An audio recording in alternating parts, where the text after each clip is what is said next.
हम इस वक्त हरियाणा की राजनीति के एपी सेंटर में है, यानी करनाल में है। करनाल के रामलीला मैदान की ये तस्वीरें हैं, ये मंच है और इसी मंच से अभी अभी पूर्व सीएम और मौजूदा सीएम नायब सैनी निकले हैं रोड शो के लिए।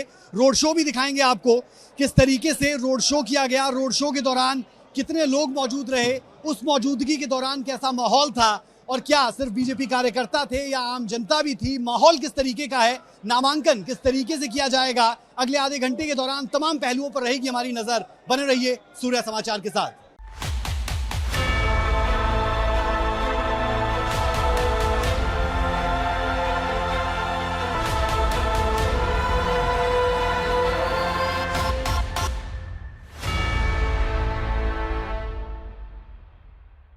लोकसभा चुनाव 7 चरणों में हो रहे हैं और हरियाणा में छठे चरण में यानी 25 मई को चुनाव होने हैं। 10 की 10 सीटें जीतने का दावा बीजेपी कर रही है और हम इस वक्त मौजूद हैं उसी परिसर में जहां पर सीएम और पूर्व सीएम ने रोड शो से पहले जनता को संबोधित किया और अपने संबोधन में जीत के दावे किए गए। ये रिपोर्ट जरा आप देखिए।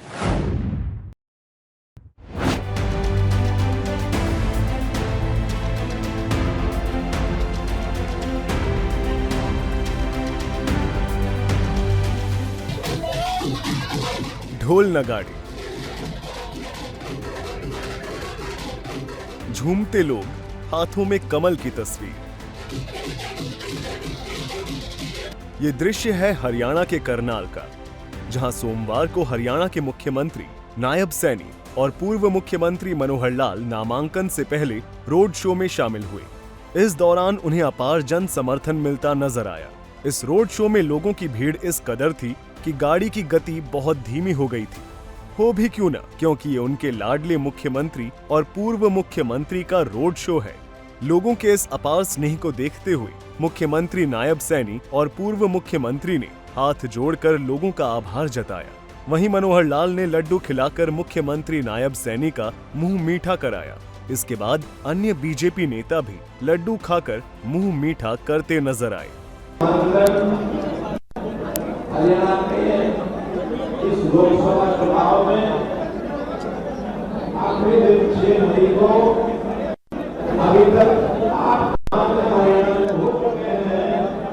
आज के दिन 3 नामांकन, जिसमें 2 लोकसभा के और 1 मात्र विधानसभा का लोग चुनाव है।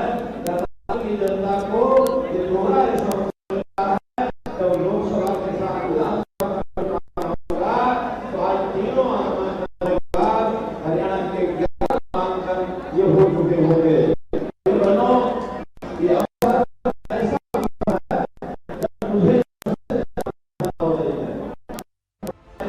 आपको बता दें कि इससे पहले मुख्यमंत्री नायब सैनी मंदिर में पूजा की, जिसके बाद उन्होंने बीजेपी कार्यकर्ताओं को संबोधित किया, जिससे बीजेपी कार्यकर्ता काफी उत्साहित नजर आए। इस दौरान पूर्व मुख्यमंत्री मनोहर लाल ने बीजेपी कार्यकर्ताओं को संबोधित करते हुए लगातार तीसरी बार करनाल सीट पर जीत का दावा किया। हरियाणा की 10 की 10 लोकसभा की सीटें वहां जहां हमारे रिश्तेदार हैं या हमारे मित्र प्यारे हैं, ये संकल्प लेकर के जा रहे हैं कि उनको भी कमल के फूल को वोट डालें, ताकि 10 की 10 लोकसभा की सीटें जो हरियाणा ने एक मन बनाया है कि नरेंद्र मोदी जी के पास भेज करके तीसरी बार प्रधानमंत्री बनाने का काम करेंगे।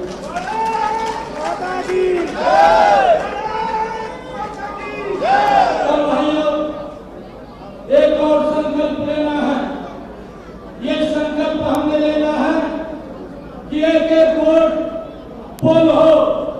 ये लोकतंत्र का महापर्व है।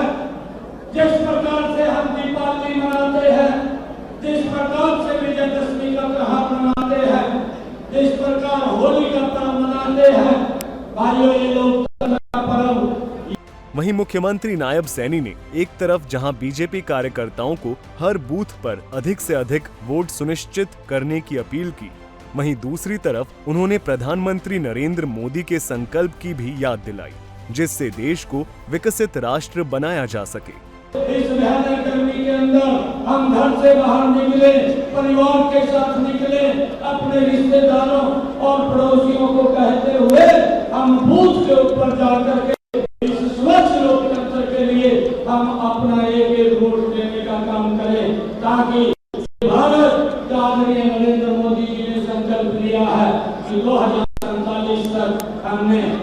विकसित राष्ट्र बनाना है और इस विकसित भारत के अंदर इस देश के, इस प्रदेश के सभी नागरिकों का महायोगदान हो।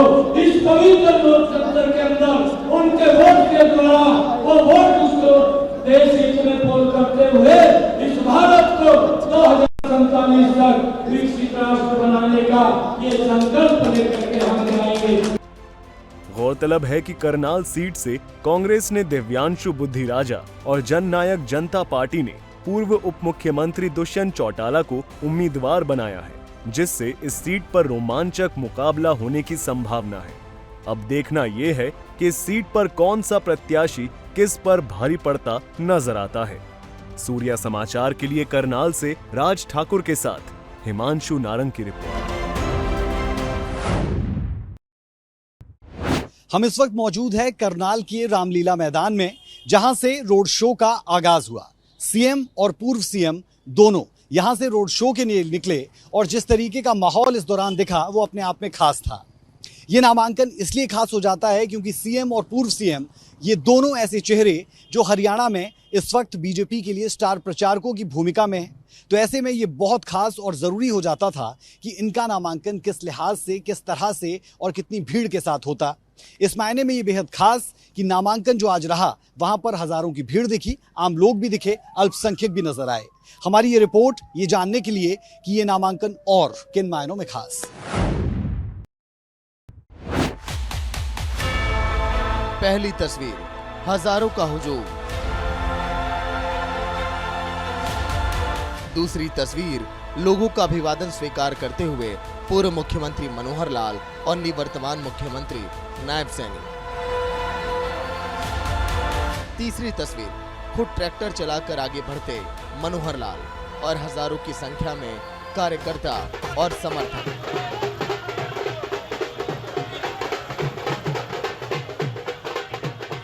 इसे आप करनाल में मनोहर लाल की लोकप्रियता भी कह सकते हैं और बीजेपी का शक्ति प्रदर्शन भी। दरअसल करनाल विधानसभा से मुख्यमंत्री नायब सैनी अपने उपचुनाव के लिए नामांकन करने पहुंचे थे, तो वहीं पूर्व मुख्यमंत्री मनोहर लाल पहली बार लोकसभा चुनाव के लिए नामांकन भरने पहुंचे। तो कार्यकर्ताओं ने अपने लोकप्रिय नेता के स्वागत में हजारों के जनसमूह में पहुंचकर इसे ऐतिहासिक बना दिया। इतना ही नहीं, विरोधी दलों को ये भी बताने का प्रयास किया गया कि प्रदेश में मनोहर लाल की क्या लोकप्रियता है। ढोल नगाड़ों के साथ काफिला आगे बढ़ता गया और लोग मुख्यमंत्री और पूर्व मुख्यमंत्री के स्वागत में उमड़ पड़े।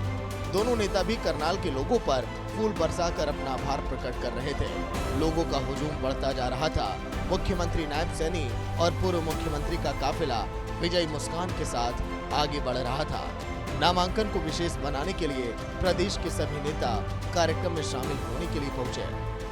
नामांकन में शामिल होने के लिए वाजिद अली भी पहुंचे और बताया कि मनोहर लाल ने जात, धर्म, मजहब के बंधन को तोड़कर कैसे जनहित के काम किए, जिसका लाभ प्रदेश के हर तबके को मिला है। भाई साहब ये जीत गए भाई साहब है जी, हाँ जीत गए, पूरी उम्मीद है। हाँ जीत गया भाई साहब। और क्या आधार लग रहा है जीत का? जीत का तो लाखों में जीतेंगे जी, लाखों में हाँ जी लाखों में। और बीजेपी सेंटर में भी आ रही हाँ है। जी सेंटर में आएगी जी भाई साहब 400 पार। लेकिन कई लोग तो ये आरोप लगाते हैं कि विशेष समुदाय को निशाना बनाने की कोशिश होती है। ये तो पॉलिटिक्स होती है भाई साहब, हाँ। उन्हें करे हमारा आज तक कोई भला करा उन्हें, हाँ, सिर्फ वोटों की राजनीति है। लेकिन हमारा प्रधानमंत्री नरेंद्र मोदी, हाँ। हमारे खट्टर साहब, हमारे सैनी साहब, सब हमारी 400 पार सरकार में। अच्छा, हाँ जी। कार्यकर्ताओं का जोश देखते ही बन रहा था। नाचते गाते कार्यकर्ताओं के जोश को देखिए। नामांकन के इस कार्यक्रम को करनाल में ऐसा लग रहा था जैसे उत्सव के रूप में मनाया जा रहा है। पूरा करनाल शहर भगवा रंग में नहाया हुआ नजर आ रहा था। और फिर बारी आई नामांकन की, जब विधानसभा के उपचुनाव के लिए मुख्यमंत्री नायब सैनी ने और पूर्व मुख्यमंत्री मनोहर लाल ने लोकसभा के लिए अपना नामांकन दाखिल किया। और आज सभी नामांकन 11 के 11 पूर्ण हुए हैं। मैं सभी हमारे जो प्रत्याशी हैं उनको शुभकामनाएं देता हूं और नरेंद्र मोदी जी के नेतृत्व में बहुत बड़े मार्जिन के साथ सभी हमारे सांसद प्रत्याशी हमारे बड़े मार्जिन से जीत करके नरेंद्र मोदी जी को तीसरी बार देश का प्रधानमंत्री बनाने का काम हरियाणा प्रदेश की जनता करेगी। और लोगों का जो उत्साह, जो जोश आज हर नामांकन के अंदर देखने को मिला और वही जोश उत्साह आज करनाल के अंदर भी मिला। हरियाणा के हमारे आज सभी नामांकन पूर्ण हुए हैं। 8 पहले हो गए थे, 3 नामांकन आज हुए हैं, एक फरीदाबाद में हुआ है, 2 यहाँ करनाल में लोकसभा और करनाल विधानसभा, ऐसे दोनों नामांकन आज यहाँ किए हैं। आज जनता में भरपूर उत्साह आप सब लोगों ने देखा है। इस प्रकार का उत्साह हर एक नामांकन में देखा गया है। तस्वीरों को देखकर अंदाजा लगाया जा सकता है कि करनाल की जनता भी बखूबी जानती है कि वो एक सामान्य विधायक और सांसद नहीं चुनने जा रही है। प्रदेश के मुख्यमंत्री और देश की सियासत में लोकतंत्र के मंदिर में अपने लोकप्रिय नेता को भेजने जा रही है। बहरहाल नामांकन की ये तस्वीरें करनाल की आवाम के जहन में अब लंबे समय तक बनी रहेंगी। बीजेपी इस प्रयास में सफल होती नजर आई। सूर्या समाचार के लिए करनाल से राज ठाकुर और हिमांशु लारक की रिपोर्ट। करनाल के परशुराम चौक पर इस वक्त हम मौजूद है। यहीं से नामांकन के लिए सीएम और पूर्व सीएम का काफिला निकला। हजारों की तादाद में कार्यकर्ता भी थे और कुछ रोचक तस्वीरें इस दौरान हमारे कैमरे ने कैप्चर भी की और हमने बातचीत भी उन लोगों से की। कोई पानीपत से लेकर यहां तक साइकिल पर पहुंचता हुआ नजर आया तो अल्पसंख्यक वर्ग के लोग ये कहते नजर आए कि खूब विकास हुआ, मनोहर लाल ही जीतेंगे। साथ ही साथ कुछ तस्वीरें तो ऐसी भी जहां जीत से पहले ही जीत का लड्डू चखते हुए आम जन नजर आए।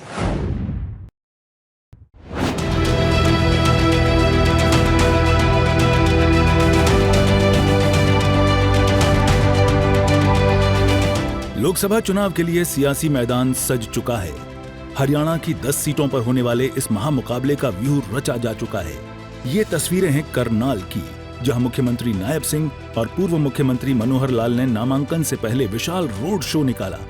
ये नजारा देखते ही बन रहा था। बीजेपी कार्यकर्ताओं का जोश हाई दिखा। लड्डू बांटे जा रहे थे और सभी बीजेपी की जीत को लेकर आश्वस्त दिख रहे थे। तो सुरेंद्र जी यहाँ पर लड्डू बांट रहे हैं, आपकी ड्यूटी लगाई गई है लड्डू बांटने की या आप अपनी खुशी से बांट रहे हैं? सर अपनी खुशी से बांट रहे हैं, ठीक है, क्योंकि मोदी सरकार ही आनी चाहिए। जो काम मोदी सरकार ने किए आज तक देश में किसी सरकार कोई सरकार नहीं कर पाई है। तो ये माहौल सिर्फ करनाल तक है या फिर आगे भी कुछ ऐसा ही हाल है? सर पूरे देश में ये हाल है, पूरे देश क्योंकि हर रोज हर जगह पे, हर कस्बे में, हर जिले में, हर स्टेट में मोदी की सरकार ही गूंज रही है। मोदी ही आना चाहिए। बिल्कुल, पूरे देश को छोड़ देते हैं, हरियाणा पर ही आ जाते हैं। हरियाणा में कहाँ कहाँ आप घूमे अभी इस दौरान जब आपको लगा कि सिरसा तो टाइट बता रहे हैं? नहीं सर, वो एक अफवाह सर मीडिया में फैलाने के लिए, अच्छा, कार्यकर्ता का हौसला तोड़ने के लिए, अच्छा, वो मन नीचा दिखाने के लिए भी वहाँ पे बीजेपी नहीं आएगी। तंवर साहब जीत रहे हैं वहाँ? जीतेगा सर, वहाँ पे बीजेपी ही आएगी। अच्छा, यहाँ पे नहीं पूरे देश में बीजेपी छाएगी। तो आप मुझे राजनीति के भी ज्ञाता लग रहे हैं, तो फिर रोहतक का भी भविष्यवाणी कर ही दीजिए। सर रोहतक कहने को कहते हैं कि मतलब भूपेंद्र सिंह हुड्डा का घर है, लेकिन कहने को है, लेकिन वास्तु वहां से निकाले जा चुके हैं। वहीं रोड शो के दौरान बिजली खंभों के पास बिजली कर्मचारियों की ड्यूटी लगाई गई थी, जिससे कि कोई हादसा न हो सके।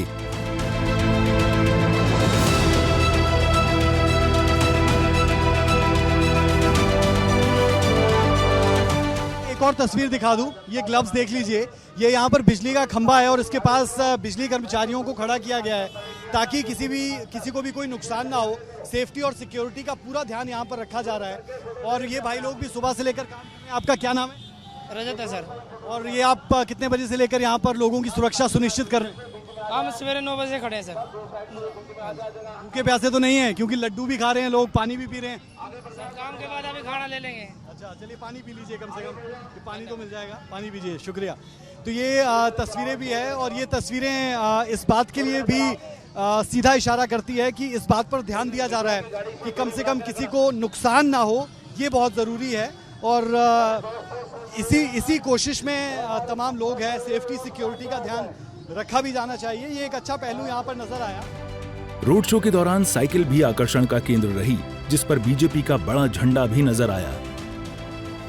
पानीपत से करनाल, तेलूराम सैनी जी बहुत दूर से आए हैं। पानीपत से साइकिल पे। क्या मोटिव क्या है आने का? है जी, क्यों आए हैं? मेरा अपनी पार्टी को बनाना है। अच्छा, मोदी साहब को बनाना है, सैनी साहब को बनाना है, खट्टर साहब को बनाना है। अच्छा, तो आप मुझे बहुत ज्यादा कह सकते हैं कि बीजेपी से प्रभावित नजर आ रहे हैं। करनाल से ज्यादा वोट पानीपत वाले देंगे। अच्छा, हाँ, दुगनी वोट देंगे करनाल से। क्यों वोट देंगे और आप क्यों वोट देंगे, लोग क्यों वोट देंगे, क्या काम किए? बहुत बढ़िया काम करा रहा है। इतनी बढ़िया सरकार हम बनाया, हमारा मंदिर बनाया। खूबसूरत सी साइकिल है आपने बनाई हुई, ये झंडा है, इतना बड़ा, मेहनत लगी होगी काफी। पानीपत से लाए हम। अकेले चले हुए हैं? हाँ जी, नहीं हमारा पार्टी पूरी है। क्या बात है, तो पूरी टीम है, ये बड़ा सा झंडा है। कुल मिलाकर रोड शो के दौरान अलग अलग अनोखी तस्वीरों ने सभी का ध्यान अपनी ओर खींच लिया। हरियाणा में लोकसभा चुनाव 25 मई को होने हैं। देखने वाली बात है कि जनता किसका राज तिलक करती है। सूर्या समाचार के लिए करनाल से राज ठाकुर के साथ हिमांशु नारंग की रिपोर्ट। करनाल में रोड शो के दौरान सूर्या समाचार की टीम लगातार ग्राउंड जीरो पर रही और जिस जगह पर हम मौजूद हैं यहीं पर नामांकन के लिए सीएम और पूर्व सीएम अंदर गए। इस दौरान बीजेपी कार्यकर्ताओं का जोश हाय दिखा, खासतौर पर महिलाएं जोश से लबालब भरी दिखी और उन्होंने सीएम और पूर्व सीएम की जीत का दावा भी किया। किस तरीके के हैं दावे, हमारी इस रिपोर्ट में देखें।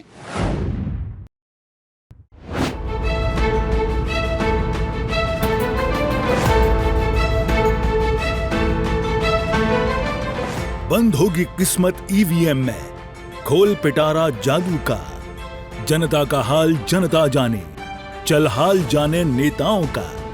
जी हां, हम यहां इन पंक्तियों का जिक्र इसलिए कर रहे हैं कि देश में लोकसभा का महापर्व मनाया जा रहा है, जिसमें शामिल होने के लिए सभी नेता जोर आजमाइश के साथ लगे हुए हैं। अपनी इसी शक्ति का प्रदर्शन हरियाणा के मुख्यमंत्री नायब सैनी और पूर्व मुख्यमंत्री मनोहर लाल ने किया, जिसमें कई क्षेत्रीय नेता भी शामिल हुए जो बीजेपी की जीत को लेकर आश्वस्त नजर आए।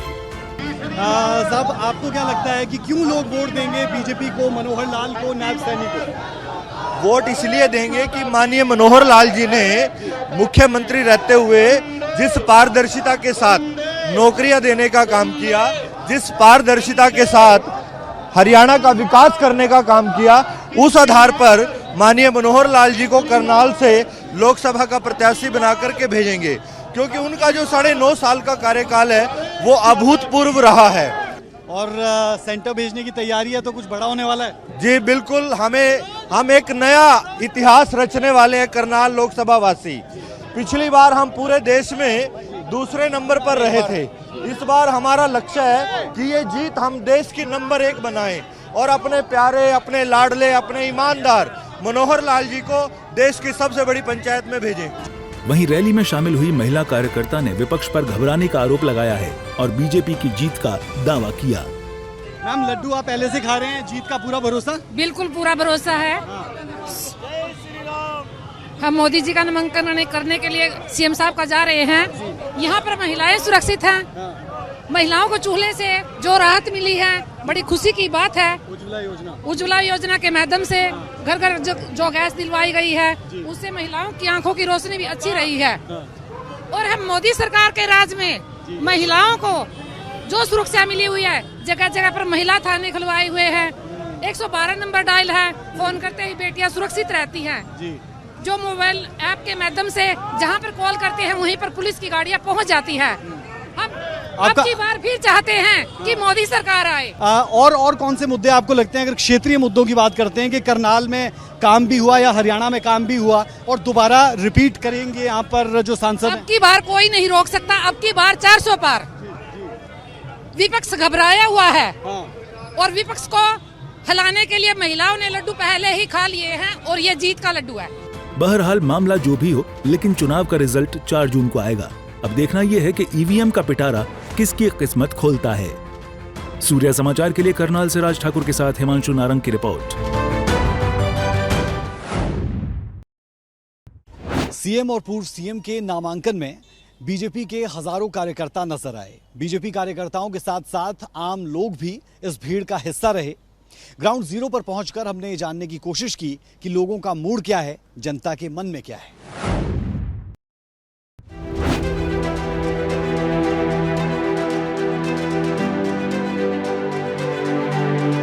सज चुका है चुनावी मैदान, रण में उतर चुके हैं महारथी, क्योंकि 6 मई यानी सोमवार, जो कि हरियाणा में नामांकन का आखिरी दिन है। इससे पहले बीजेपी के प्रत्याशी यानी कि हरियाणा के मुख्यमंत्री नायब सैनी और पूर्व मुख्यमंत्री मनोहर लाल रैली में शामिल हुए, जिससे उन्हें जनता का अपार समर्थन मिलता नजर आया। रैली में शामिल लोगों का कहना है कि बढ़ती गर्मी के साथ लोगों में उत्साह चरम पर है और इस चुनाव में बीजेपी की अभूतपूर्व जीत होगी। देख रहे हैं अब की बार किस तरीके के नतीजे रहने वाले? ये अभूतपूर्व नतीजा, अभूतपूर्व वातावरण बना हुआ है। जैसा कि आप देख रहे हैं कि भव्य शोभा यात्रा निकल रही है और ये राजनीतिक संत और उत्तरी हरियाणा के दिलों की धड़कन का चुनाव करनाल की जनता प्रचंड बहुमत से जिताकर एक रिकॉर्ड बनाने जा रही है। और दानवीर कर्ण की इस नगरी को मैं प्रणाम करता हूं, जिनका इतना जोश उत्साह, जितनी जितनी गर्मी बढ़ती जा रही है, 40 से ऊपर बढ़ती जा रही है, उतना ही इनका उत्साह बढ़ता जा रहा है। वहीं इस रैली में शामिल एक अन्य समर्थक ने मुख्यमंत्री नायब सैनी के रिकॉर्ड मतों से जीत का दावा किया। तो जीत का लड्डू की यहाँ पर बात कर रहे हैं और जीत का लड्डू आपने भी खाया? हाँ जी, हमने भी खाया है। और हरियाणा में 10 की 10 लोकसभा सीट भारतीय जनता पार्टी ही जीतेगी, अच्छे मार्जिन से जीतेगी। और मान लिए मनोहर लाल जी यहाँ करनाल से प्रत्याशी हैं, वो तो इंडिया में रिकॉर्ड तोड़ पहले नंबर पे जीतेंगे। इससे पहले संजय भाटिया भी यहाँ पे दूसरे नंबर पे जीत हुई थी, मनोहर लाल जी की पहले नंबर पे जीत होगी। ठीक है, कौन से ऐसे काम लगते हैं जिनकी वजह से रिपीट कर रहे हैं? हाँ जी, इनकी तो सारी चीज ऐसी हैं, कितनी जो राष्ट्रीय मुद्दे थे, धारा 370 35 है, उनको तोड़ा है, 3 तलाक खत्म किया है और ये अपना GST का प्रावधान किया है, CAA को लागू किया है और फिर गरीबों के लिए धरातल पर इतनी योजनाएं बनाई हैं। ठीक है। वहीं इस रैली में शामिल पंजाबी समुदाय के लोगों ने लोकसभा चुनाव में बीजेपी के 400 पार का दावा किया। क्या लगता है अब की बार क्यों बीजेपी, मोदी और भारतीय जनता पार्टी 400 पार जाएगी? ये वादा पक्का होगा मोदी जी। बिल्कुल बिल्कुल 400 पार जाएगा। आप क्या कहेंगे? 400 पार। गौरतलब है कि हरियाणा में सभी 10 सीटों पर एक साथ चुनाव होने हैं, जिसे लेकर सभी प्रत्याशी मैदान में उतर चुके हैं, जिसका रिजल्ट 4 जून को आएगा। सूर्या समाचार के लिए करनाल से राज ठाकुर के साथ हिमांशु नारंग की रिपोर्ट। सीएम और पूर्व सीएम की तरफ से नामांकन कर लिया गया है, जहां सीएम ने उपचुनाव विधानसभा सीट करनाल के लिए अपना नामांकन भरा, वहीं पूर्व सीएम की तरफ से लोकसभा चुनाव के लिए करनाल सीट से अपना नामांकन दाखिल किया गया। हमने आपको पूरी रोड शो दिखाई। पूरी कवरेज के दौरान ये एक बात तो समझ में आई कि इस सीट पर बीजेपी बेहद आश्वस्त और बेहद मजबूत नजर आ रही है। और पीछे की ये तस्वीरें भी आप देख पाएंगे, जहां से नामांकन करके निकल चुके हैं सीएम और पूर्व सीएम। और इन तस्वीरों को देखकर आप अंदाज़ा लगा सकते हैं कि भारी भीड़ यहाँ पर रही, लोगों का हुजूम यहाँ पर रहा और सीएम नायब सैनी को भी देखा गया, जो लोगों का अभिवादन करते हुए यहाँ पर नज़र आए हैं। ये तस्वीरें पूरे तरीके से बताने के लिए काफ़ी है कि माहौल बेहद शानदार रहा। और जिस तरीके का रोड शो यहाँ पर हुआ, उसके बाद नामांकन के बाद यहाँ से वापस जाते हुए सीएम और साथ ही साथ पूर्व सीएम आप देख पाएंगे इन तस्वीरों में, जहां पर नायब सैनी जो है वो जाते हुए ये तस्वीरों में आप देख पाएंगे। और साथ ही साथ हो सकता है कुछ ही देर में पूर्व सीएम भी यहां से निकलते हुए दिखाई दें। ये गाड़ियों का काफिला जाता हुआ, साथ में सीएम की सिक्योरिटी भी साथ में जाती हुई। तो ये सीएम यहां से जाते हुए आपको सीधे तौर पर नज़र आ रहे हैं। नामांकन दाखिल कर लिया गया है और ये अब यहां से बाहर जाने की तस्वीरें हैं जो सीएम और उनके काफिले की है। ये गाड़ियां और काफिला यहां से जाता हुआ आपको नजर आ रहा है। तो ये तस्वीरें और तमाम अपडेट्स हमने आपको दी इस पूरे रोड शो से जुड़ी हुई, इस नामांकन से जुड़ी हुई तमाम जानकारियां और भी हम ऐसे ही आपके साथ साझा करते रहेंगे। करनाल से कैमरामैन रिंकू मेहरा के साथ राज ठाकुर, सूर्या समाचार।